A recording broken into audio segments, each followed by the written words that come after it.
So for a while now, I've been wanting to switch out the case in my PC, and now as part of a larger investment into redesigning this whole set you see behind me, I decided, well, it's finally time. And also the fact that I finally, after so long, found an actual case I like the look of has also helped. And don't get me wrong, I love my old case, you know, it's served me well since like 2013 or whatever. And it's not technically a bad case in terms of features or anything, but there are just a few problems. Firstly, it's massive, so it wouldn't even fit on my desk. And also, let's just say, it's not the prettiest thing in the world either. And also on my front USB thing doesn't even work anymore, because that little plastic thing that's inside that tells you what kind of gen USB that is, yeah, that fell out. So all the pins just got scattered after that. So it was time to upgrade, and I decided to go with the Corsair 110R.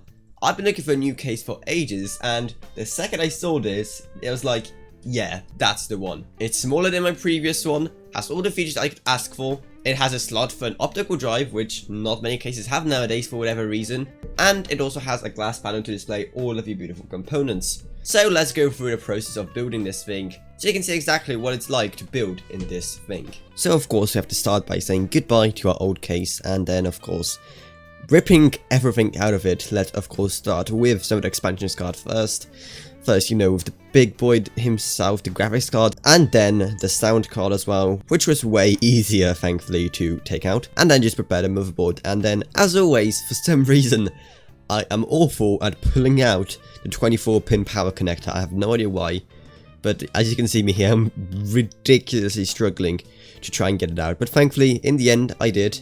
And thankfully, while I was moving the motherboard around viciously in that time, I didn't break any of it, which is good. With the motherboard out, we can start preparing power supply. So first we need to naturally unplug all of the drives. We have ourselves an SSD and 2 hard drives, and of course that optical drive at the top.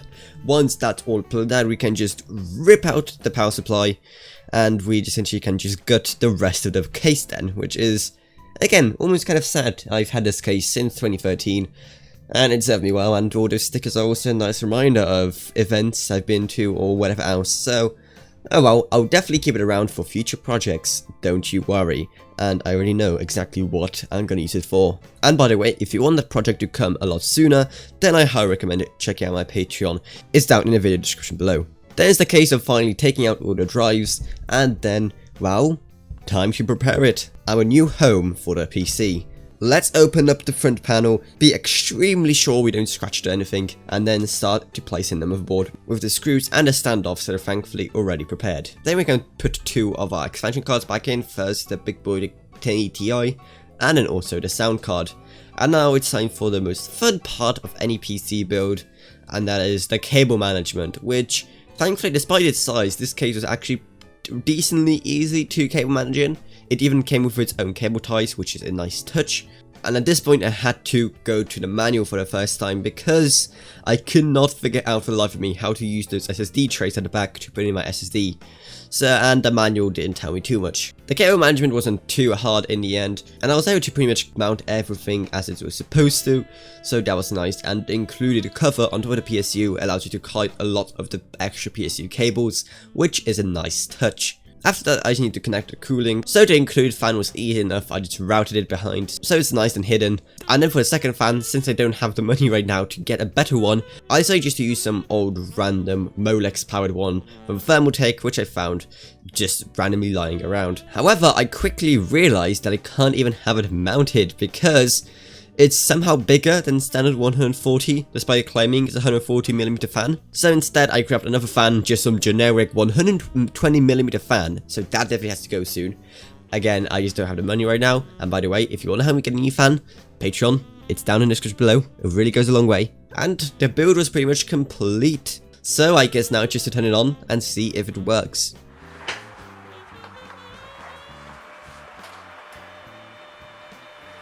Now with all of that out of the way, let's do what all of you have been waiting for, the peel of the side panel. And that is the end of my journey building within this case. The glass is slightly darker than I envisaged. I can barely make out some of the stuff in there, and I never thought I would say this, but it looks like I'm actually lacking some RGB to really light it all up. But let me know what you think of this case down below. I think it is absolutely awesome. there are a few things that I would improve, which I'll probably go over more in my main review, so definitely subscribe if you want to see that one. Also, if you want to help with the whole, renovation of my set, we're doing quite a bit for that, getting a new chair, getting a new case, but there's still a lot of work to be done. So if you want to help support me in this, then I highly recommend checking out my Patreon. Even $1 a month goes a long way in helping out my channel. Also, I'd like to thank my Patreon Mario for supporting the channel on Patreon. Thank you ever so much. But anyway, I hope you enjoyed this video. If you did, remember to subscribe, like, whatever, and I'll see you all in what I make next. Goodbye everyone. Goodbye.